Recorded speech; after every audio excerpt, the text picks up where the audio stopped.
ദൈവം നമ്മുടെ ജീവിതത്തിൽ ഒരു വാഗ്ദത്തം തന്നിട്ടുണ്ടെങ്കിൽ അത് ദൈവം നിവർത്തീകരിക്കുക തന്നെ ചെയ്യും. ചിലപ്പോൾ അതിന് ഒരുപാട് കാലതാമസം എടുത്തെന്നിരിക്കാം. നമ്മൾ വിശ്വസിക്കുക, പറഞ്ഞത് മനുഷ്യനല്ല, അത് പറഞ്ഞത് ദൈവമാണ്.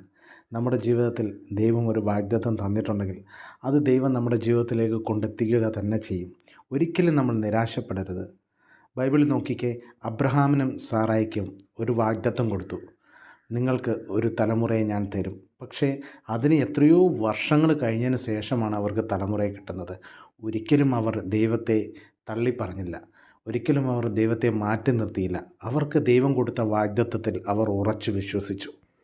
ഇന്ന് നിങ്ങളുടെ ജീവിതത്തിൽ എന്തെങ്കിലും വാഗ്ദത്തങ്ങൾ ദൈവം തന്നിട്ടുണ്ടെങ്കിൽ നിങ്ങൾ ഒരിക്കലും എന്തുകൊണ്ട് എൻ്റെ ജീവിതത്തിൽ അത് വരുന്നില്ല, എന്തുകൊണ്ട് ദൈവം എന്നോട് ഇങ്ങനെ മാറി നിൽക്കുന്നു, ഞാൻ എന്നും പ്രാർത്ഥിക്കുന്നവനാണല്ലോ അല്ലെങ്കിൽ പ്രാർത്ഥിക്കുന്നവളാണല്ലോ എന്നൊക്കെ ചിന്തിക്കാതെ ആ വാഗ്ദത്തത്തിൽ വിശ്വസിച്ച് നിങ്ങളുടെ ജീവിതം മുന്നോട്ട് നീങ്ങിക്കെ നിങ്ങളുടെ ജീവിതത്തിൽ ആ വാഗ്ദത്തം വന്ന് ചേരുക തന്നെ ചെയ്യും. മനുഷ്യൻ തള്ളിക്കളഞ്ഞാലും മറ്റാരൊക്കെ തള്ളിക്കളഞ്ഞാലും ദൈവം നിങ്ങളെ ഒരിക്കലും കൈവിടുകയില്ല, നിങ്ങളെ ഉപേക്ഷിക്കത്തില്ല. നിങ്ങളെ ഉപേക്ഷിക്കാത്ത, നിങ്ങളെ ചേർത്ത് നിർത്തുന്ന ഒരു ദൈവം നിങ്ങളോട് കൂടെയുണ്ട്. നിങ്ങൾ വിശ്വസിക്കുക, നിങ്ങളുടെ ജീവിതത്തിൽ ആ വാഗ്ദത്തം വന്നു ചേരും.